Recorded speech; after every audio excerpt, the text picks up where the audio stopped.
ఉండాలో, కుటుంబంలో ఉన్నటువంటి పరిస్థితుల్ని చక్కగా ఎలా దిద్దుకోవాలో, ఏ విధంగా ఉండాలో, ఏ విధంగా ఉంటే కుటుంబాల్లో శిథిలమైపోతాయో ఆ 3 వారాల నుంచి మనం దేవుని వాక్యాన్ని మనం ధ్యానించుకుంటున్నాం.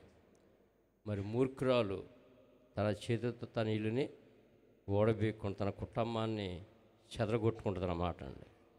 జ్ఞానవంతురాలు ఏం చేద్దంటే ఇల్లుని కొట్టుకుంటుంది. ఏమండి, మంచి విలువైనటువంటి వస్తువుల్ని, సర్వ సంపదలన్నీ కూడా ఆ ఇంట్లోకి సమకూర్చుకుంటుంది. దేవునికి స్తోత్రం. మరి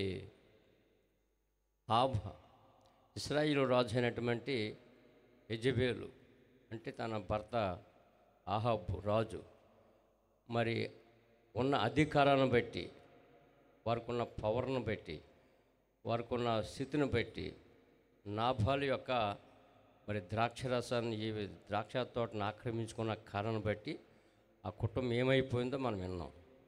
అలాంటి గుణాలు ఉండకూడదండి. గుణవైతమైన భార్య కుటుంబం గురించి మనం విన్నాం. ఏమండి, ఇలాగ మన కుటుంబాల్లో అనేకమైన ఇబ్బందులు ఉంటాయి, సమస్యలు ఉంటాయి. సర్దుకుంటూ ఓర్పు సహనం కావాలి. ఏం కావాలండి? ఓర్పు సహనం కావాలి. తర్వాత బాధ్యత, శ్రద్ధ, ఈ 4 చాలా అవసరం అన్నమాట కుటుంబానికి. సరే, మరి ఒక కుటుంబాన్ని పరిచయం చేసి ముగించేసుకుందాం, సమయం తక్కువగా ఉంది కనుక. అందరూ తీసుకోండి సమూయేలు రాసిన మొదటి గ్రంథం 25వ అధ్యాయం. మైక్ తీసుకోండి, మైక్లో చదవాలి నాన్న. సమూయేలు రాసిన మొదటి గ్రంథము 25వ అధ్యాయం 25 2వ వచనం కాడ నుంచి 6 వచనాల వరకు అందరూ చదవాలి. ముందు తీసిన పేజీ నెంబర్ చెప్పండి. త్వరగా తీసుకోండి.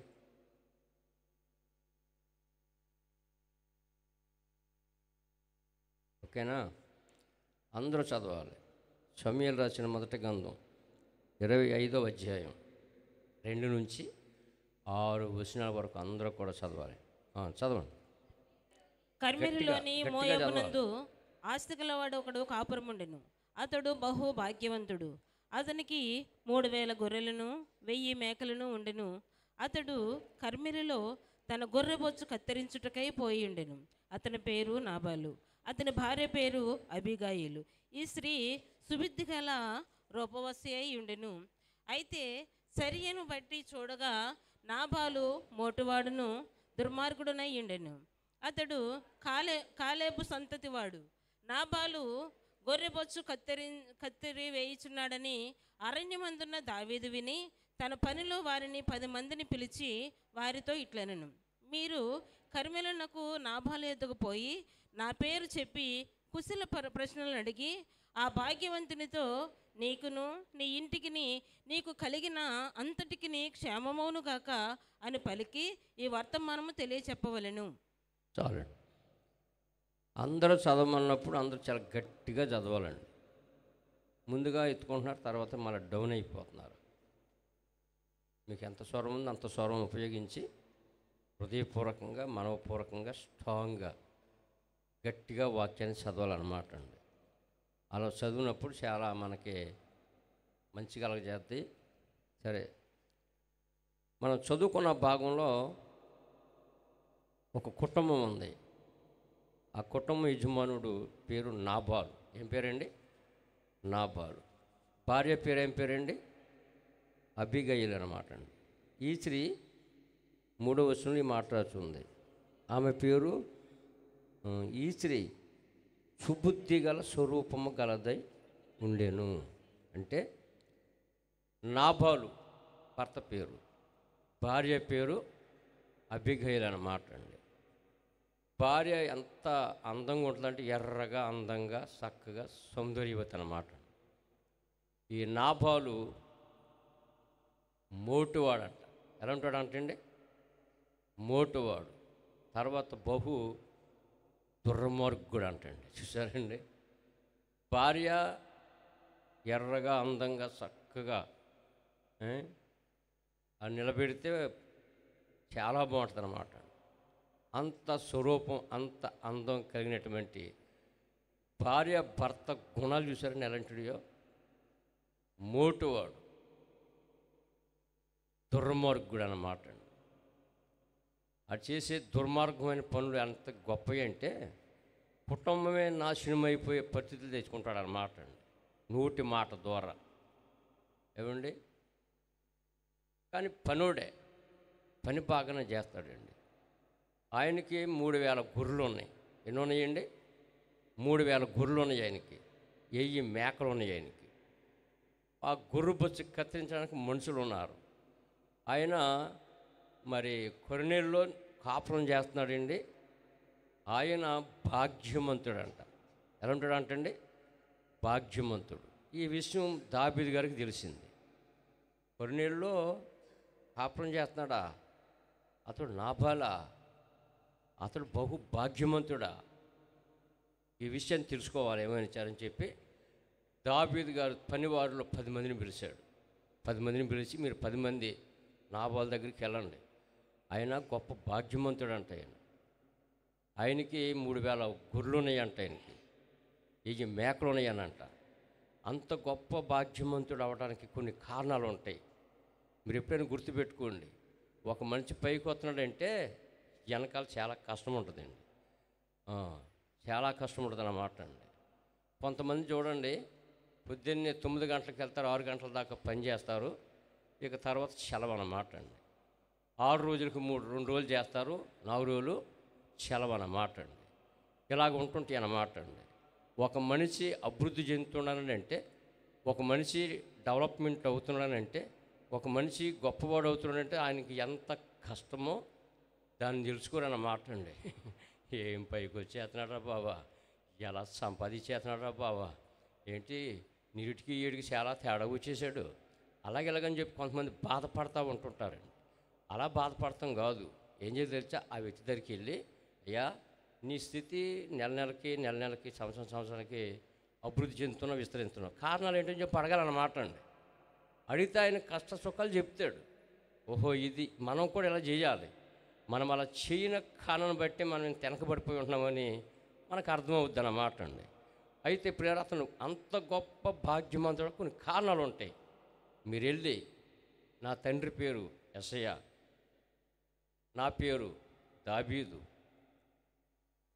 నీకు మీ ఇంటి వారికి మీకు కలిగిన సమస్తం అంతటికి శుభం కలుగును గాక అని శుభవచనాలు చెప్పండి.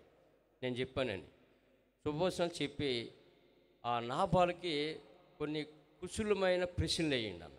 ఏ ప్రశ్నలు అంటండి? కొన్ని కుశలమైన ప్రశ్నలు వేయండి. ఆయన అంత గొప్ప భాగ్యవంతుడు అవడానికి కొన్ని కారణాలు ఉంటాయి, కొన్ని అనుభవాలు ఉంటాయి. అవి మనం తెలుసుకోవాలి. వాటిని మనం అనుసరిస్తే మనం కూడా భాగ్యవంతులు అవుతానికి అవకాశాలు ఉంటాయి. మీరు వెళ్ళి కొన్ని కుశలమైన ప్రశ్నలు వేసి ఆ ఇంటి కుటుంబం పరిస్థితులు ఎలాంటివి, ఆ స్థాయికి ఎదగటానికి ఆయన ఏం చేస్తున్నాడు, ఎలా చేస్తున్నాడు, కొన్ని ప్రశ్నలు తెలుసుకుని రమ్మని చెప్పేసి 10 మందిని దావీదు గారు పంపించారన్నమాట అండి. ఆ 10 మంది వచ్చారు. ఆ 10 మంది వచ్చి నాబాలుతో మాట్లాడారన్నమాట. అయ్యా, మా యొక్క యజమానుడి పేరు రాజు దావీదు గారు, తండ్రి పేరు ఏం పేరు అంటే యెషయా గారు అన్నమాట అండి. మిమ్మల్ని కొన్ని కుశలమైన ప్రశ్నలు ఏమని చెప్పేసి మమ్మల్ని పంపించారు. మరి మీరు భాగ్యవంతులు అంట కదా, మీకు ఇన్ని వేలు గొర్రెలు ఉన్నాయంట కదా, మేకలు ఉన్నాయంట కదా, ఇలాంటివి అని చెప్పేసి కొన్ని విషయాలు చెప్పి దావీదు గారు మీకు, మీ కుటుంబానికి, మీకు కలిగిన సమస్తం అంతటికి క్షేమం కలగాలని చెప్పేసి ఈ శుభమాట చెప్పమన్నారు. ఇలాగ పంపించారని చెప్పేసానంటే ఈ నాబాలు ఏం చేయాలండి? అయ్యా, మొదట నా స్థితి ఎలాగ ఉందండి, నేను ఎలా కష్టపడేవాడిని, ఇలా చేసేవాడిని, ఇలా చేసేవాడిని, ఈ విధంగా ఈరోజు ఇంత స్థితిలోకి నేను వచ్చాను అని చెప్పి తన అనుభవం చెప్పాలండి. తను ఎందుకు అలా పైకి రావడానికి, గొప్ప భాగ్యవంతుడు రావడానికి కారణాలు ఏంటో కొన్ని విషయాలు చెప్పాలన్నమాట అండి. ఇప్పుడు యోబు గారి గురించి మనకు తెలుసు. యోబు గారు ఆ యూద దేశంలో చాలా ఆస్తిపరుడండి. ఆయనకున్న ఆస్తి ఆ దేశంలో ఎవరికి కూడా లేదు. అతని చెవుని పడిన వారంతా ఏమనుకుంటున్నారండి? అతడే అదృష్టవంతుడు అంటున్నారు అన్నమాట అండి. ఎవరైనా కంటబడితే అతని గురించి సాక్ష్యం చెప్పుకుంటున్నారు అన్నమాట అండి.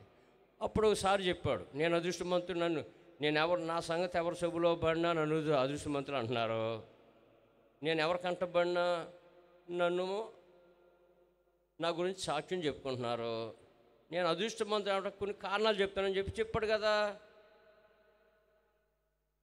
ఈయన ఏం చేయాలి? మొదట నా స్థితి ఎలా ఉందండి, నేను ఇలా చేసా, ఇలాగా ఉన్నా, ఈ రోజున ఈ స్థితిలో నిలబడ్డానని చెప్పి సాక్ష్యం చెప్పాలి. అప్పుడు ఆ 10 మందికి అర్థమవుద్ది. ఆయన ఇల్లు రాజుగారికి చెప్తాడు, రాజుగారు ఏం చేస్తాడు? ప్రజలకు చెప్తాడు అన్నమాట అండి. ఇలాంటి అనుభవం గురించి అతడు భాగ్యవంతుడు ఎందుకు అయ్యాడు, ఎలాగయ్యాడు, కారణాలు ఏంటో కొన్ని విషయాలు తెలుసుకుంటాండి. మనం తెలుసుకుంటాం మంచిది. అలాగా మనం కూడా భాగ్యవంతులు అవ్వాలంటే, మనం కూడా డెవలప్మెంట్ అవ్వాలంటే, మనం కూడా అభివృద్ధి చెందాలంటే కొన్ని విషయాలు మనం తెలుసుకోవాలి అలాంటి వాళ్ళ దగ్గర అని చెప్పేసి దావీదు గారు పంపిస్తే ఆయన ఈయన అనుభవం చెప్తూ మానేశాడండి. నా పరిస్థితి ఎలాగుంది, కానీ ఇలాంటి స్థితిలోంచి అలాగ ఈ స్థితిలో నిలబడ్డానని చెప్పి సాక్ష్యం చెప్తే ఆ 10 మంది ఇందురు వెళ్ళి రాజుగారికి చెప్పును, రాజుగారు ప్రజలకు చెప్తారన్నమాట, ఈ విధంగా ఉంటే మీరు అభివృద్ధి అవుతారు అని చెప్పేసి రాజుగారు చెప్తారన్నమాట ప్రజలకి. కానీ ఈయన చెప్తా, దావీదు ఎవడాడు, ఎస్సీ ఎవడాడు అని చెప్పి అంటాడని మాట్లాడండి. చూసారా అలా మాట్లాడాడు? రాజుగారిని అలా మాట్లాడొచ్చిండే. ఆ ఎస్సీ ఎవడో, ఆ దావీదు ఎవడో, వాడెవడో నాకు తెలియదు. ఇప్పుడు మిమ్మల్ని ఒక చిన్న మాట అడుగుతానండి, మా రాష్ట్రానికి ముఖ్యమంత్రి గారు ఎవరంటే మీరు చెప్తారా చెప్పరేంటండి? మన రాష్ట్రానికి ముఖ్యమంత్రి గారు ఎవరో? చంద్రబాబు తెలుసు కదా, ఇంటి పేరు తెలిసా తెలవదా, ఆయన పరిస్థితి తెలిసా తెలవదా ఏమండి? మరి రాజుగారు అంటే ఎవరో తెలియకోకుండా అంత మోటుడండి అన్నమాట అండి. ముఖ్యమంత్రి గారు ఎవరో తెలవనటువంటి పరిస్థితుల్లో ఉన్నాడు అన్నమాట అండి. ప్రియా సహోదరుడా, సహోదరి, చాలా ఘాటుగా సమాధానం చెప్పాడు, సీరియస్గా సమాధానం చెప్పాడు. దావీదా ఎవడాడు, ఎస్ఐయా ఎవడాడు? మన దావీదు గారు అని చెప్పాడంటే, మీరు ఈ విషయాలన్నీ తెలుసుకుని వచ్చిన తర్వాత ఒక రమ్మంటే శుభదినాన్ని వస్తాం అని చెప్పారు. ఈయన ఏం చెప్పాడు తెలుసా?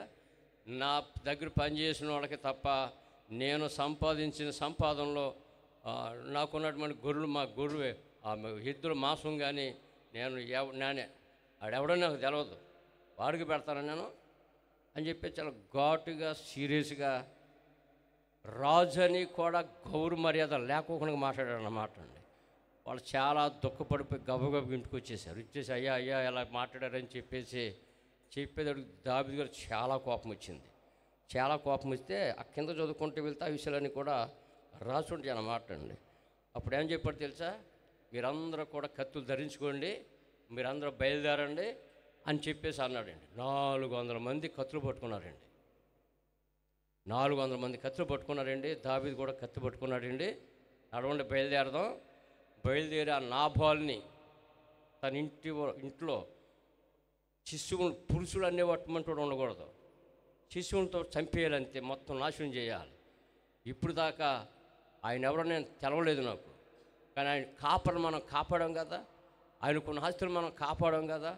మరి మనం ఇంత మేలు చేసినందుకు ఏం చేస్తున్నాడంటే కీడు చేస్తున్నాడు కనుక ఇప్పుడు ఇక ఉండని మనం ఇంకా ఆ నాబాల్ని, తన ఇంటి వారిని, తన ఇంట్లో ఉన్నటువంటి పురుషులు, చిన్న పిల్లలతో సహా ఉంటాకి లేదు, అందరిని కూడా నాశనం చేయాలి. బయలుదేరనంటే 400 మంది కత్తులు పట్టుకున్నారండి. ఎవరిని నాశనం చేస్తాకే? నాబాలు యొక్క ఇంటి వారిని నాశనం చేయటానికి, తనకు కలిగిన సమస్తం అంతటం కూడా నాశనం చేయటానికి అన్నమాట అండి. 400 మంది బయలుదేరారు. దావీదు గారు కూడా బయలుదేరారండి. ఈ వార్త నాబాలు యొక్క పనివాడికి తెలిసింది. నాబాలు యొక్క పనివాడికి తెలిసిన తర్వాత గబగబా నాబాలు భార్య దగ్గరికి వచ్చాడు. భార్య దగ్గరికి వచ్చి ఏం చెప్తున్నాడో ఆ మాట చదువుదాం. 14 వచ్చిన కానీ చదవండి. పనివాడు ఒకడు నాబాలు భార్య అయిన అబీగయలుతో ఇట్లా నేను, అమ్మా దావీదు అరణ్యంలో నుండి మన యజమానిని ఆ, కుశల ప్రశ్నలు అడుగుటకై అడుగుటకై దూతలను పంపగా ఆ, అతడు వారితో కఠినంగా మాట్లాడాను. కఠినంగా మాట్లాడాను. అయితే అయితే ఆ మనుషులు ఆ మనుషులు మాకెంతో ఉపకారం చేసి ఆ మనుషులు మాకు ఎంత ఉపకారం చేశారు. మేము పొలములో ఆ, వారి మధ్యను సంచరించుతున్నంత సేపు ఆ, అపాయము గాని అపాయం గాని నష్టము గాని నష్టం గాని మాకు మాకు సంభవింపలేదు. సంభవించలేదు. మేము గొర్రెలను కాయించినంత సేపు ఆ, వారు ఆ, రాత్రింబగళ్ళు రాత్రింబగళ్ళు మా చుట్టూ మా ప్రాకారముగా చుట్టూ ఉండేది. మాకు పాకారంలాగా ఉన్నారు. అయితే అయితే మా యజమానునికి మా అతని యజమానుని ఇంటి వారందరికీ ఆ ఇంటి వారందరూ వారు కీడు చేయ నిశ్చయించి వారు ఉన్నారు కీడు గనుక చేయట నిశ్చయించుకున్నారు. చూసారండి, నా యజమానుడికి తన ఇంటి వారికి కీడు చేయాలని నిశ్చయించుకున్నారు గనుక ఇప్పుడు నీవు చేయవలసిన దానిని నీవు చేయవలసిన దానిని బహు జాగ్రత్తగా బహు ఆలోచించు. జాగ్రత్తగా ఆలోచించుము. మన యజమానుడు మన యజమానుడు పనికి మాలిన వాడు. బహు పనికి మాలిన వాడు. ఎవరిని అమ్మా ఎవరిని తనతో తనతో మాట్లాడనీయలేదు. మాట్లాడనివ్వడు. అనెను. ఆఫ్ చేయండి. చూడండి, ఇక్కడ పాలేరు తన యజమానుడికి చెప్తున్నాడు అనమాట. ఇప్పుడు భార్యకి భర్త యజమానుడు అవుతాడు, పాలేరుకి రైతు ఏమవుతాడండి? యజమానుడు అవుతాడు. దాన్ని బట్టి నేను చెప్తున్నాడు, మన యజమానుడు బహు చెప్పాలే, మన యజమానుడు బహు పనికి మాలినోడు అనమాట. చూసారండి, పని చేస్తాడే తప్ప మోటుడు అనమాట అండి. బహు పనికి మాలినోడయ్యా. అమ్మా, మా యజమాని యొక్క ఇంటి వారికి కీడు చేయాలని చెప్పి దావీదు గారికి కీడు తలపెట్టాడు. ఇప్పుడు నువ్వు చాలా జాగ్రత్తగా ఆలోచించి కుటుంబాన్ని కాపాడుకోవాలని చెప్పి పనివాడు వచ్చి యజమానురాలకి ఈ విషయం చెప్పాడనమాట అండి. చెప్తే అప్పుడు ఆవిడ ఏం చేసింది? చదవండి. అందుకు అబీగయీలు 14వ వచనం, 18వ వచనం. అందుకు అబీగయీలు నాబాలుతో ఏమీ చెప్పక, 50 అంటే భర్త ఏమీ చెప్పక త్వరపడి 200 రొట్టెలను 200 రొట్టెలను 2 ద్రాక్షారసపు 2 తిత్తులను ద్రాక్ష రసపు తిత్తులను వండిన 5 గొర్రెల మాంసమును వండినటువంటి 5 గొర్రెల మాంసమును 5 మానికల 5 మానికల వేయించిన ధాన్యమును ఆ 100 ద్రాక్ష గెలలను 100 ద్రాక్ష గెలలను 200 అంజూరపు అడలను గార్ధము మీద వేయించి ఇవన్నీ చిత్తపరిచి గాడిదల మీద ఎక్కించి గాడిదల మీద లోడు చేసి పనివారిని ఈ పట్టుకుని మీరు ముందే వెళ్ళండి, మీ వెనకాల నేను వస్తా అని చెప్పేసి రెడీ చేసిందనమాట అండి. చూసారు, దావీదు గారికి కానుకిచ్చి ఆయన్ని కోపాన్ని తగ్గించడానికి బహుమానం ఇచ్చి ఆయన కోపాన్ని తగ్గించి తన కుటుంబాన్ని కాపాడుకుంటానికి. ఏమండి, ఇప్పుడు కుటుంబం అంతా సర్వనాశనం అవుద్ది, తనకు కలిగిందంతా సర్వనాశనం అయిపోద్ది. మొత్తం 400 మంది వస్తారు, ఎక్కడికక్కడే తన కొన్నిటిని కూడా ఎక్కడికక్కడ తుత్తినికం చేసి పడతారన్నమాట. సర్వనాశనం అయిపోద్ది అన్నమాట. భార్య దావీదు గారి కోపాన్ని చల్లార్చి తన కుటుంబాన్ని రక్షించుకుంటానికి భార్య తన దాచుని ఈ విధంగా ఇవన్నిటిని పట్టుకుని మీరు గద్దబాముల మీద అన్ని లోడ్ చేసుకుని పనివారిని ముందు పంపించి మీరు ముందు నడవండి, వెనకాల వస్తానని చెప్పింది. ఇక దావీదు గారు కత్తులు పట్టుకున్నారండి, ఇక రెడీ అయిపోయారు అన్నమాట అండి.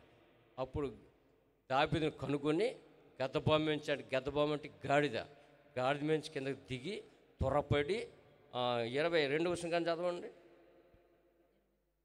అబీగయీలు దావీదును కనుగొని గార్ధము మీద నుండి త్వరగా దిగి గద్దబాము నుంచి త్వరగా దిగి దావీదునకు సాష్టాంగ నమస్కారం చేసి అతని పాదములు పట్టుకొని ఇట్లనెను. అతని పాదములు పట్టుకొనేను ఇట్లనెను, నా ఏలినవాడా నా దోషము నాదని ఎంచుము, ఈ దోషము నా మీద ఎంచుము, నీ దాసురాలైన నన్ను మాట్లాడని నీ దాసురాలైన నేను చెప్పు మాటలను ఆలకించు. నా ఏలినవాడా దుష్టుడైన నాబాలును లక్ష్య పెట్టవద్దు. అతని పేరు అతని గుణమును సూచించుచున్నది. ఏంటండి గుణమును సూచించుతున్నది, అతని గుణాలని అతని క్రియలను చూపిస్తుంది. అతని పేరు నాబాలు. మోటుతనము అతని గుణము. చూసారండి, గద్దబాము నుంచి దిగిందండి, త్వరగా వచ్చింది. దావీదు మహారాజు గారికి ఎదురుగుండగా వీళ్ళు సాష్టాంగ పడి నమస్కారం చేసి 2 పాదాలు పట్టుకుంది.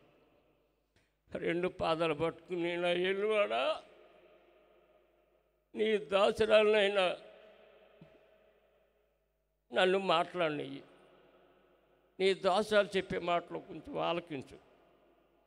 నా భర్త మోటివాడు, బహు దుర్మార్గుడు, ఏం మాట్లాడుతాడో తెలియదు, ఎవరితో ఏం మాట్లాడాలో తెలియదు. నా భర్త మాట్లాడిన మాటలను బట్టి నా భర్తని, నా కుటుంబాన్ని నాశనం చేస్తానికి, మీరు కీడు చేయటానికి బయలుదేరుతున్నారు. అయ్యా, నా భర్త మోటోడయ్యా, ఏమి తెలియదయ్యా, పని చేస్తాడే తప్ప ఎవరితో ఏం మాట్లాడాలో తెలియదయ్యా, ఎవరిని ఏ విధంగా గౌరవించాలో తెలియదయ్యా, పని వరకేదయ్యా, ఇక మిగిలిన నేను చూసుకుంటానయ్యా. నా భర్త చేసిన కీడును బట్టి ఈ దోషం నా మీద ఉంచండి అని రెండు పాదాలు పట్టుకుని, నా భర్త పేరు నాబాలు, ఆ పేరుకు తగినట్లుగా ఆయన క్రియలు, గుణాలు కనపడతాయి, పేరుకు తగినట్లుగా ఉంటుంది ఆయన పరిస్థితి అంతా కూడా అని చెప్పి రెండు పాదాలు పట్టుకుని, నన్ను మాట్లాడనివ్వండి, జరిగిన విషయం చెప్తానని చెప్పి ప్రాధేయపడి భార్య క్షమాపణ కోరుకుంటుంది. దేవునికి స్తోత్రం. ప్రియా సహోదరుడా, సహోదరి, కొంతమంది పేరును బట్టి ఉంటాయి వాళ్ళ క్రియలు. మీకు అర్థమవటం కోసం చెప్తున్నాను. నా పేరు నోవాహు. ఏం పేరండి? నోవాహు. అనగా అర్థం ఏంటి? నెమ్మది అని అర్థం. నోవాహు అనగా అర్థం ఏంటండి? నెమ్మదని అర్థం అన్నమాట అండి. నేను నెమ్మదిగా ఉండాలా, సీరియస్గా ఉండాలా? చెప్పరేంటండి? ఇప్పుడు నేను నెమ్మదిగా లేకుండా దానికి విరోధంగా నేను ఉన్నాను అనుకోండి, అప్పుడు ఏమంటారు? పేరు నోవాహే కానీ పేరుకు తగినట్లుగా మనిషి మాట్లాడడం, ప్రవర్తించడం అంటారు. ఆ మాట ఏమండి? మూర్ఖులు అని అంటే అర్థం ఏంటి? వంకర అని అర్థం. ఏమండి? కొంతమందికి పేరుకు తగినట్లుగానే వాళ్ళ గుణాలు ఉంటాయి, వాళ్ళ పనులు ఉంటాయి అన్నమాట అండి. నా భర్త పేరు నాబాలు. అతని గుణాలు ఎన్ని చూపిస్తాయ్యా, అతడు పని చేస్తాడే తప్ప ఎవరితో ఏం మాట్లాడాలో తెలియదయ్యా. ఈ దోషం నా మీద ఎంచండి, నన్ను మాట్లాడనివ్వండి. ఒకసారి మీ దాసులు మీరు పంపించినప్పుడు వారు నాకు కనపడలేదయ్యా.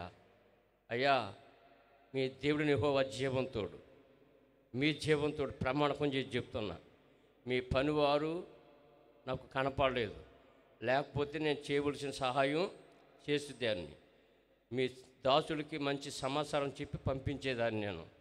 కానీ మీ దాసులు నాకు కనపడలేదు. నా భర్త వారితో కఠినంగా మాట్లాడారు.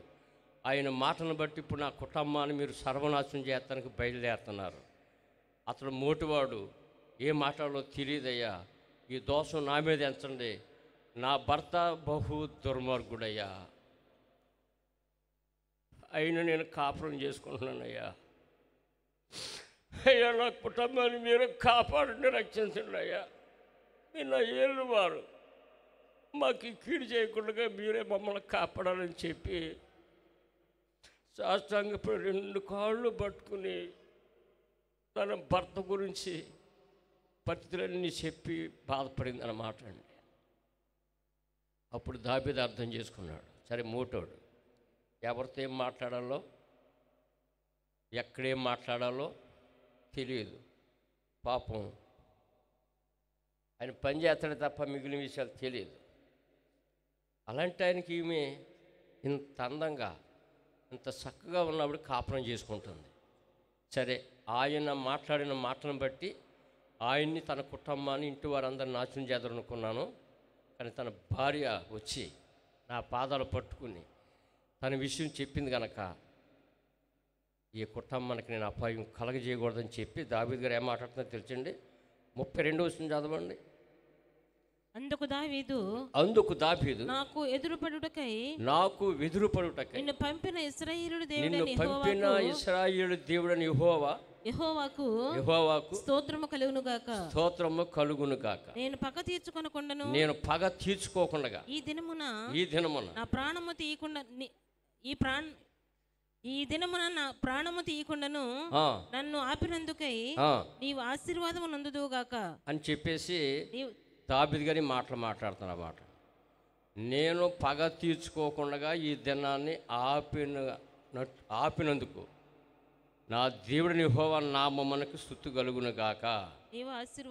నీవు ఆశీర్వదించబడతావని చెప్పేసి తన భార్యతో, నాబాలు భార్యతో ఈ విషయాలు చెప్పాడనమాట దావీదు. ప్రియా సహోదరుడా, సహోదరి, భర్త మూటివాడే, బహు దుర్మార్గుడు, ఎవరితో ఎలా మాట్లాడాలో తెలియనటువంటి వాడు. అయినా అతను అంత దుర్మార్గుడికి కాపురం చేస్తుంది.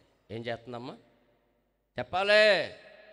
అంత దుర్మార్గుడికి ఏం చేస్తుందండి ఆమె? కాపురం చేస్తుంది. నేటి కాలంలో ఏం చేస్తారు తెలుసా? ఇదిగో మా అమ్మ మా నాన్న మాట కాదని లేక నేను పెళ్లి చేసుకున్నా, నీ ప్రవర్తన చూస్తే, నీ పోలికలు చూస్తే నీకు నాకు సంబంధాలు లేవు. నువ్వెక్కడ నేనెక్కడ, నా అందం ఎక్కడ నీ అందం ఎక్కడ, అసలు నీలాంటి వాడు కాపురం చేయకూడదు. నా తల్లి తండ్రి మాట కాదని లేక ఆ రోజున తల వంచి నీ చేతితో మెడలో మంగళసూత్రం కట్టుకున్నా, ఇప్పుడు దాకా ఓర్చుకున్నా. నువ్వు చేసే దుర్మార్గమైన పనులు, నువ్వనే మాటలకి ఇప్పుడు దాకా నేను భరించాను, ఇక నేను తట్టుకోలేను, నీకు నాకు ఎటువంటి సంబంధం లేదు, టాటా బాయ్ బాయ్ అని చెప్పి వెళ్ళిపోతారన్నమాట. ఈ రోజుల్లో అయితే అందరూ కాదు, కొంతమంది. కానీ కొంతమంది ఏం చేస్తారు తెలుసండి? ఆ పుల్లతో ఆ కట్టి అంతే, మెడ ఉంచాను, మెడలో తాళ్ళు కట్టించుకున్నాను, సావైనా రేవైనా అతనితోనే కాపురం చేయాలి, బతుకున్నంతకాలం అతనితోనే జీవించాలి తప్ప కావలసిన అందం కాదు, నా కుటుంబం కావాలి. పిల్లలు కూర్చోడం మెలకుండా ఇలాగా భర్త దుర్మార్గుడైనా సరే, తాగుబోతైనా సరే, వ్యభిచారైనా సరే, ఎలాంటి పరిస్థితుల్లో ఉన్నా సరే అలా నిలబడి కాపురం చేసుకునే వాళ్ళు కొంతమంది నేటి కాలంలో ఉన్నారు. చప్పట్లు కొట్టి ప్రభువుని మహిమపరుద్దాం. కొంతమంది అయితే నా తల్లి తండ్రి మాట కాదనలేక నీతో తాడు కట్టించుకున్నా, ఇంత మోటోడికి నా అందం ఎక్కడ నీ అందం ఎక్కడ, నా పోలిక ఎక్కడ నీ పోలిక ఎక్కడ, ఇక నేను భరించలేను, సహించలేను, నీవు నాకు ఉద్యోగం కాని చెప్పేసి విడిచిపెట్టేసి తనకు నచ్చినటువంటి వాళ్ళతో, తనకంటే ఇంకా అందంగా బాగా ఉన్నటువంటి వాళ్ళతో మరి అక్ర సంబంధాలు కలిగి జీవించే వాళ్ళు నేటి కాలంలో చాలామంది ఉన్నారు. నేను అనేక స్థలాలకు వెళ్ళి వాక్యం చెప్పినప్పుడు వాక్యం అయిపోయిన తర్వాత కొంతమంది నా దగ్గరికి వస్తారు, ప్రార్థన చేయించుకుంటాను అన్నమాట అండి. కొన్ని స్థలాల్లో చూస్తా, ఒక విషయం చెప్తా. ఒక అబ్బాయి నల్లగా ఉన్నాడు. ఎంత నల్లగా తెలుసండి? తారు డబ్బాలో ముంచి పైకి లాగితే ఎంత నల్లగా ఉంటాడో అంత నల్లగా ఉంటాడండి. మెడలో ఇంతలా ఉంది బంగారు తాడు, 4 కాసులు ఎంత ఉంటుంది అన్నమాట అండి. తన భార్య ఎలాగో తెలుసండి? ఎర్రగా అందంగా చాలా బాగుందండి. తన మెడలో కూడా చాలా బంగారం ఉందండి. 2 పిల్లల్ని తీసుకొచ్చి భార్య భర్తలు అక్కడి నుంచి, అయ్యగారండి నా భర్త అండి, ఈ పిల్లలిద్దరూ మా పిల్లలండి, ప్రార్థన చేయండి అని చెప్పేసి అంటారు. నిజంగా ఈ నాబాలు అబీలు గుర్తొస్తారండి. ఇంత నల్లగా ఉన్నటువంటి వాడిని చేసుకుంది ఈ అమ్మాయి. చూసారండి, ఇంత నల్లగా ఉన్నటువంటి వాడిని చేసుకుంది ఈ అమ్మాయి అని చెప్పి చాలా సంతోషిస్తా. వాళ్ళ నలుగురికి ప్రార్థన చేస్తా. దేవునికి స్తోత్రం.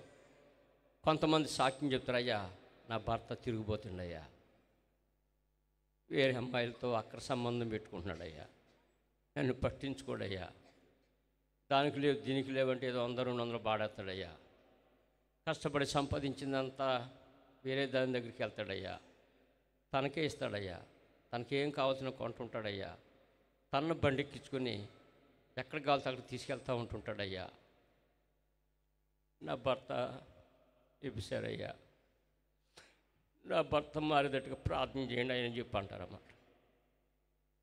కొంతమంది చెప్తారు, అయ్యా నా భర్త తాగుబోతయ్యా, బాగానే పనికి వెళ్తాడు, బాగానే సంపాదిస్తాడు, ఏదో ఇంట్లో సరిపడగా 100-200 ఇస్తాడు.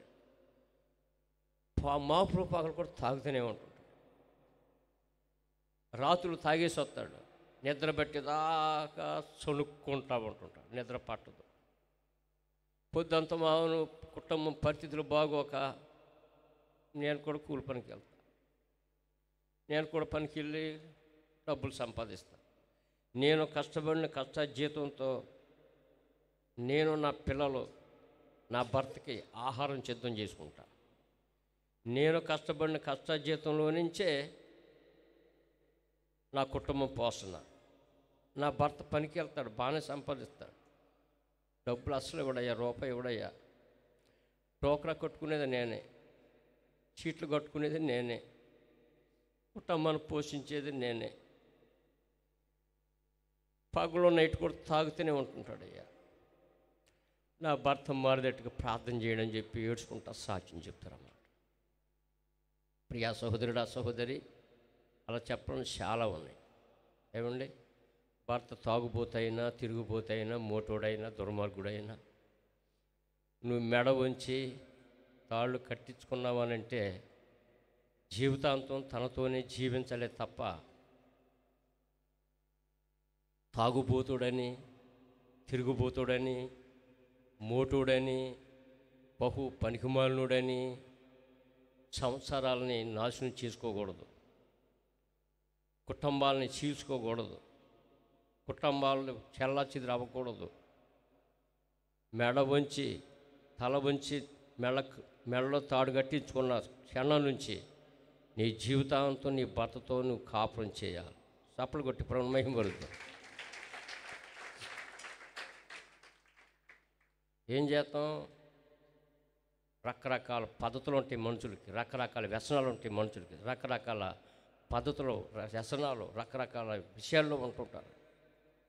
తప్పదు. దేవునికి భయపడాలి, దేవునికి లోబడాలి, నీ కుటుంబాన్ని నువ్వు నిలబెట్టుకోవాలి. దేవునికి స్తోత్రం. మోకరించండి, లేకపోతే మోకరించలేకపోతే కూర్చోండి, కూర్చుంటాకి ఇబ్బందిగా ఉండి నిలబడండి.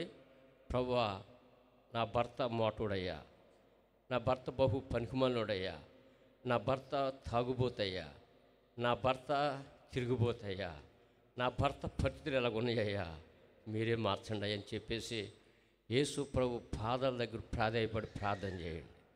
ఆ తాగుబోతే మంచిగా మారిపోతాడు. దేవునికి స్తోత్రం. ఆ తిరిగిపోతే మంచిగా మారిపోతాడు. దేవునికి స్తోత్రం. ఆ పనికిమాలినోళ్ళే మంచిగా మారిపోతారు. దేవునికి స్తోత్రం. ఇప్పుడు ఇక్కడ నిలబడి నేను సాక్ష్యం చెప్తాను, నేను తక్కువ అనుకుంటున్నారా మీరు? నవా పాట చాలా మంచిగా చెప్పి మీరు అనుకుంటున్నారు. అమ్మా, మీరు అనుకున్నంత మంచోడు కాదు, నేను తెలిసండి. మీరు అనుకున్నంత మంచోడు కాదండి. నేను తాగుబోతున్నానండి, నేను తాగుబోతున్నాను. నేను తాగుతానని నా సంగతి. మేము నలుగురు ఉన్నాం బ్యాచ్. మా నలుగురికి తెలుసు, నా భార్యకు తెలుసు, అంతే. మా కన్న తల్లిదండ్రులకు కూడా తెలియదు. వాళ్ళు నన్ను చాలా మంచోడు అనుకుంటారు, మా అమ్మ మా నాన్న.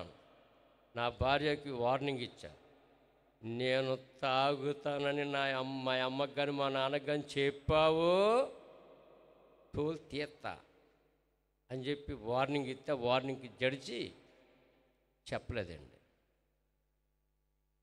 మంచం మీద కూర్చుందనుకోండి, పక్కన కూర్చొని సిగరెట్ అంటించుకొని పక్కన కూర్చొని అని లాగి మొక్క మీద ఫోన్ కూర్చోడనమాట. ఏయ్, ఏంటి అలా చిరపడతా అనేది అన్నమాట. అలాగే పని మొక్క మీద చూసేవాడిని. పొగ ఆ ముఖం, మరి ముఖం మీద ముక్కుల్లోకి వెళ్తుంది కదా, నోట్లోకి వెళ్తుంది కదా. ఇలాగ అనుకుని ఉంటే వాళ్ళ కోపపడేవాడు. నేను తక్కువ అనుకుంటున్నారా? అమ్మా, మీరు అనుకున్నంత మంచివాడేం కాదండి నేను. నేను చేసే పనులు అందరికి కనపడవు. ఇప్పుడు తాగేసి రోడ్డు అంతా తుడుచుకుంటూ వస్తున్నాం అనుకోండి, ఏమంటారు? మాట్లాడేంటండి, తాగేసి రోడ్డు అంతా తుడుచుకుంటూ వచ్చేస్తున్నాం అనుకోండి, పంచాయతీ రోడ్డు, ఏమంటారు? తాగుబోతాడు అంటారు. తాగేసి గుట్టుగా పడుకున్నాడు ఏమంటారు? అదన్నమాట అండి. ఏమండి, ఎలా నిలబడతాను కారణం ఎవరు తెలుసండి? నా భార్య ప్రార్థన. దేవునికి స్తోత్రం. నా చెల్లెలు ప్రార్థన. దేవునికి స్తోత్రం. నా చెల్లెలు తన సంఘంలో సేవకులకి తెలిసినటువంటి వారందరికీ కూడా నా గురించి సాక్ష్యం చెప్పి మా అన్న గురించి ప్రార్థన చేయండి, చాలా మంచోడు, కానీ దేవుడు నమ్మడు, విగ్రహారాధన చేస్తాడు అని చెప్పి మా అన్నయ్య కోసం ప్రార్థన. మా చెల్లి చాలా సంఘాల్లో సాక్ష్యం చెప్పింది అనమాట. అదంతా చెప్పాలంటే ఆలస్యమవుతుంది కానివ్వండి. మరి మా చెల్లెలు ఒక సంఘంలో సాక్ష్యం చెప్పిందంటండి. సాక్ష్యం చెప్తే ఆశ్చర్యపేట అనమాట. సంఘంలో సాక్ష్యం చెప్తే ఒక ఆయనకి వాళ్ళు నా కోసం ప్రార్థన చేస్తున్నారంటండి. నేను ప్రభువుని నమ్ముకున్నా, రక్షించబడ్డా, సంవత్సరన్నర విశ్వాసిగా ఉన్నా. తర్వాత దేవుని పిలుపు పట్టి నేను సేవలోకి వచ్చా. సంఘం అప్పటికి 60 మంది అయ్యారు.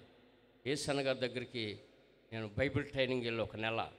ఆ బైబిల్ ట్రైనింగ్లో దేవదాస్ గారికి, యేసన్న గారికి నేను బాగా పరిచయం అయ్యాను.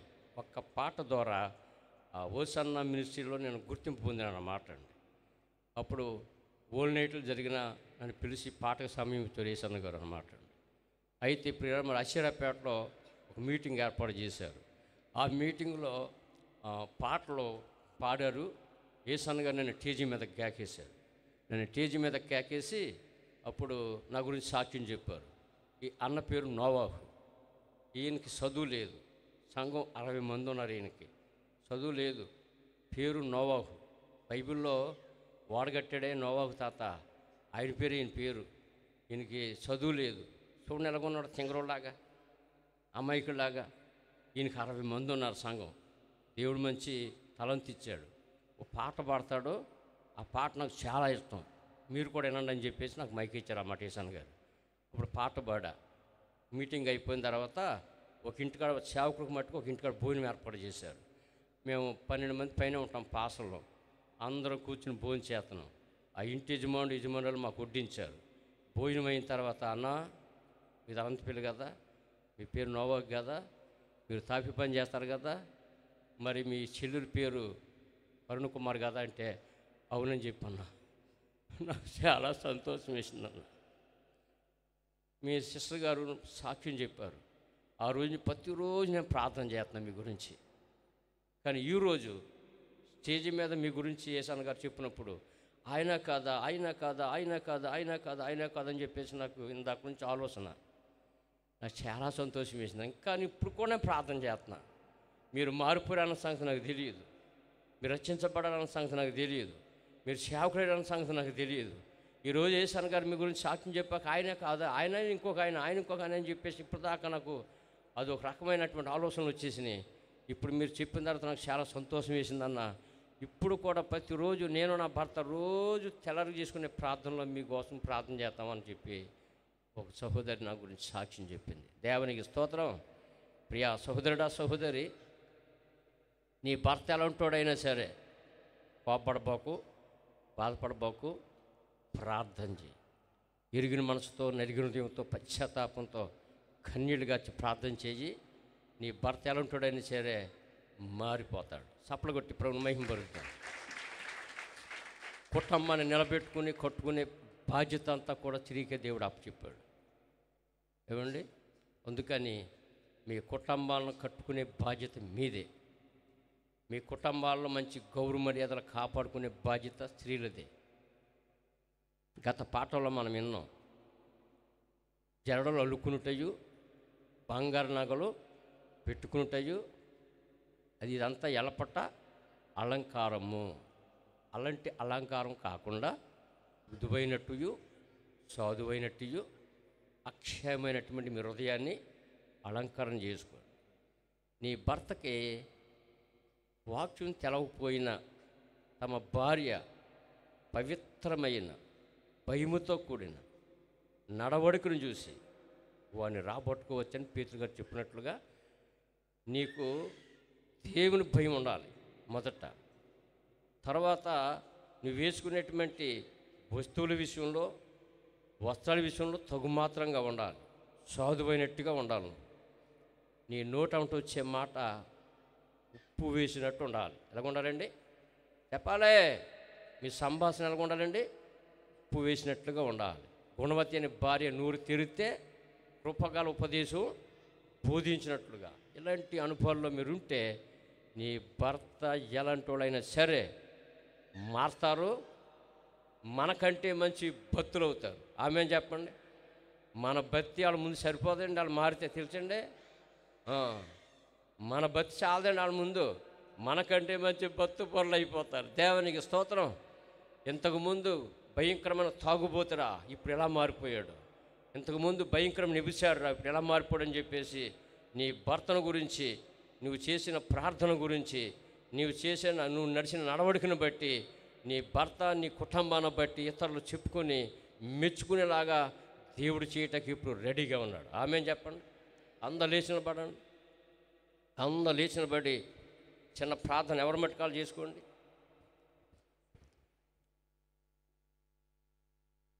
ప్రభువా, నాబాలు బహు దుర్మార్గుడయ్యా, బహు పనికిమాలినోడయ్యా, మోటుడయ్యా. అలాంటి వ్యక్తికే కాపురం చేసింది. అలాంటి వ్యక్తి కుటుంబాన్ని సర్వనాశనం చేయటానికి దావీదు గారు 400 మందిని తీసుకుని బయలుదేరినప్పుడు ఆ వార్త వినగానే రాజుగారి పాదాలు పట్టుకుంది, క్షమాపణ కోరుకుంది, తన కుటుంబాన్ని కాపాడుకుంది. ప్రియా సహోదరుడా, సహోదరి, నాబాల్లాగా నువ్వు ప్రవర్తించుకో, బహు దుర్మార్గుడిగా ఉండకో, మారు. చర్చిలో ఉన్నటువంటి వారు కానీ, లైవ్ ద్వారా వింటున్నటువంటి వారు కానీ, దైవజనుడిగా చేతులెత్తి దండం పెట్టి చెప్తున్నా, ఈ నాబాల్లాగా మీలో ఎవరో కూడా బహు దుర్మార్గులుగా ఉండకూడదు, మోటోలాగా ఉండకూడదు. దేవుని తట్టుకు తిరుగు.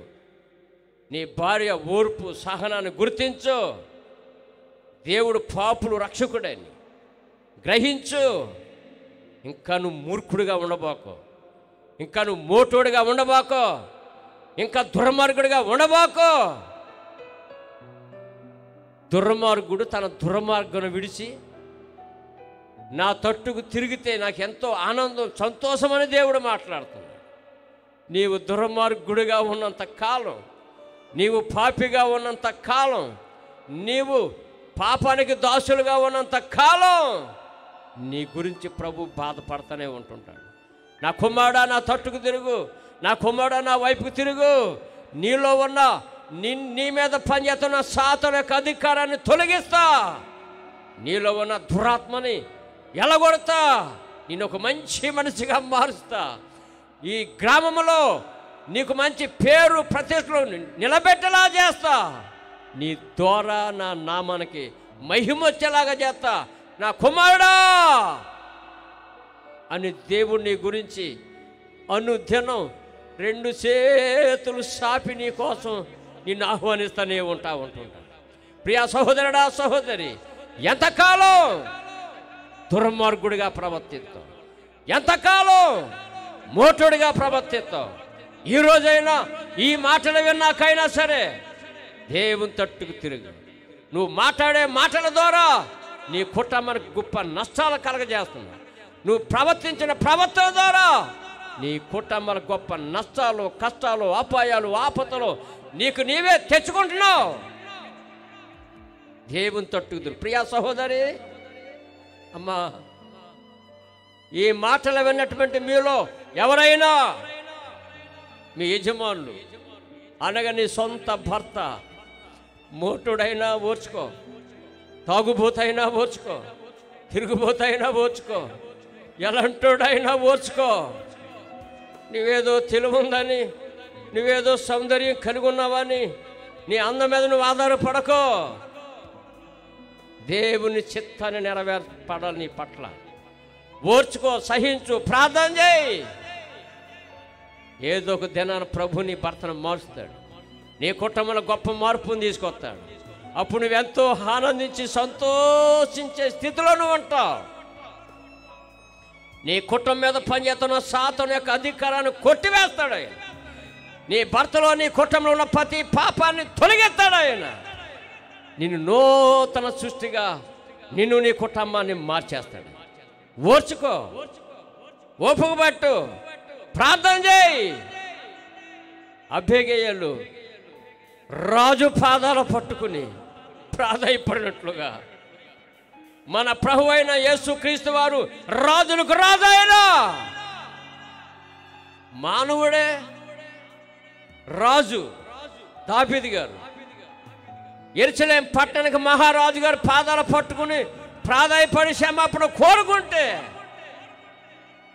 నాబాలు కుటుంబాన్ని దేవుడు రక్షించలేదా? నాబాలు కుటుంబాన్ని నాశనం చేయకుండా దావీదు ఆగిపోలేదా? రాజులకు రాజు, ప్రభువులకు ప్రభు మన దేవుడు. మన ప్రభు అని యేసుక్రీస్తు పాదాల దగ్గర ప్రాధాయపడు. ప్రభువా, నా భర్త లొంటుడయ్యా, నా భర్త మోటుడయ్యా, దుర్మార్గుడయ్యా, తాగుబోతయ్యా, తిరుగుబోతయ్యా, నన్ను పట్టించుకోడు, నా పిల్లలను పట్టించుకోడు, నా కుటుంబాన్ని పట్టించుకోకుండా ప్రవర్తించున్నాడయ్యా. నా భర్తను మార్చండి అయ్యా. నా భర్తలో పనిచేస్తున్న ఆ దుర్మార్గతను తీసేయండి ప్రభువా. ఆ దురాత్మను తొలగించండి ప్రభువా. ఈ పాపాన్ని శాపాన్ని కొట్టివేయండి ప్రభువా. నా కుటుంబాన్ని ప్రభువా, నా తండ్రి నోవహు కుటుంబంలాగా మార్చండి ప్రభువా అని ఈ విరిగిన మనసుతో, నలిగిన హృదయంతో, పశ్చాత్తాపంతో నువ్వు ప్రార్థన చేస్తే నీ భర్తను మారుస్తాడు, నీ కుటుంబాన్ని మారుస్తాడు, నీ కుటుంబం మీద ఉన్న పాపాన్ని క్షమిస్తాడు, నీ కుటుంబం మీద ఉన్న శాపాన్ని, ఆ కాడిని ఎర్రగొడతాడు ఆయన. ప్రతి ఘోర పాపమును కడుగును మా యేసయ్యా రక్తము.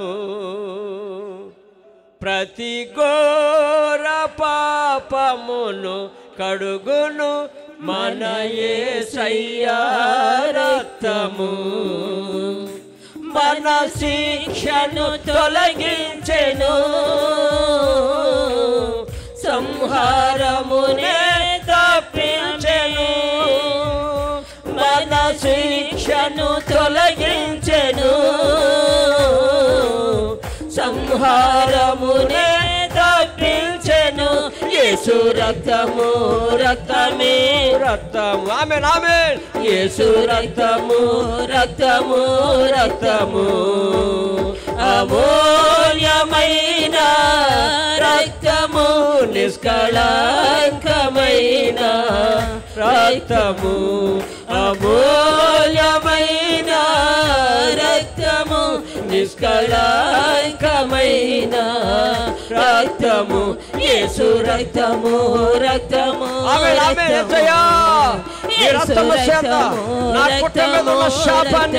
కడిగివేయండి ప్రభువా. నా కుటుంబ శాపాన్ని కొట్టివేయండి ప్రభువా. నా కుటుంబ సభ్యుల్లో ఉన్న ప్రతి పాపాన్ని క్షమించండి ప్రభువా, తొలగించండి ప్రభువా. నా భర్తను మార్చండి, నా పిల్లలను మార్చండి ప్రభువా. నా కుటుంబం ద్వారా నీ నామానికి మహిమ రావాలి తండ్రి.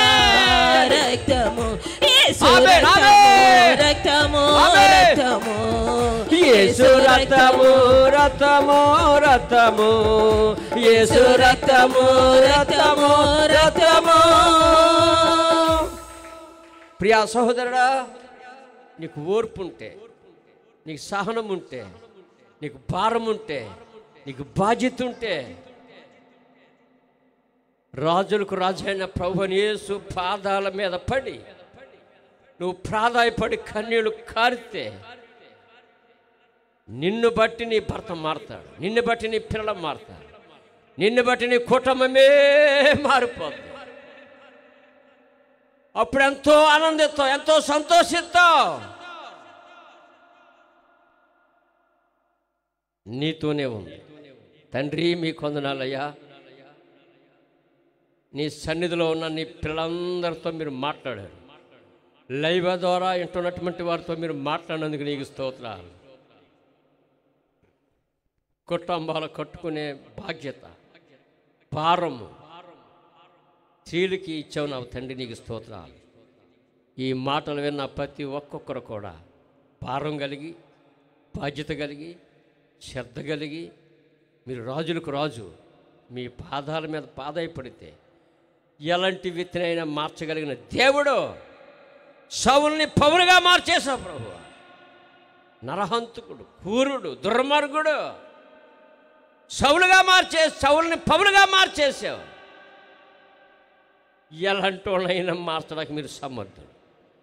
తిరిగిపోతునైనా, తాగుబోతునైనా, తిట్టుబోతునైనా, నిద్రపోతునైనా, తిండిపోతునైనా, వగరపోతునైనా, ఎలాంటి వారినైనా మార్చడానికి మీరు సమర్థులు.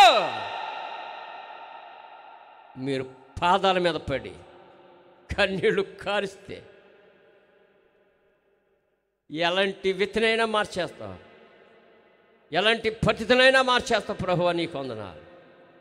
ఈ మాటలు విన్న నీ పిల్లలందరూ కుటుంబాలు ఆశీర్వాదకరంగా ఉండాలి, భాగ్యవంతులుగా ఉండాలి. మీ నామానికి మహిమ కలిగినట్లుగా నీ పిల్లలు ప్రవర్తించి జీవించినట్టు కృపతో నింపి బలపరచమని ఇప్పుడు సెలవు తీసినట్టు కదా ప్రతి ఒక్కరికి తోడుగా ఉండండి. వచ్చే వారమంతా ప్రతి ఒక్కొక్కరిని, ప్రతి కుటుంబాన్ని సురక్షితంగా కాచి కాపాడమని ప్రార్థితను సహాయం చేయమని ఇంకా ముందు నా కార్యక్రమాలు కూడా మీకు అప్పగించుకుంటూ యేసు నామం అడిగి వేడుకుంటున్నాం తండ్రి, ఆమేన్. మన తండ్రి అయిన దేవుని ప్రేమయు, కుమారుని యేసుక్రీస్తు కృపయు, పరిశుద్ధాత్మయం సావాసం భూమి మీద ఉన్న సకల పరిశుద్ధులకును ఆరాధనలో పాలు పంచుకున్న మనకు, మన కుటుంబాలకి, మన ఇరుగు పొరుగు వారికి ఇప్పుడు ఎల్లప్పుడూ సదాకాలం తోడై ఉండు గాక. ఆమేన్, ఆమేన్, ఆమేన్. మీ అందరికీ వందనండి.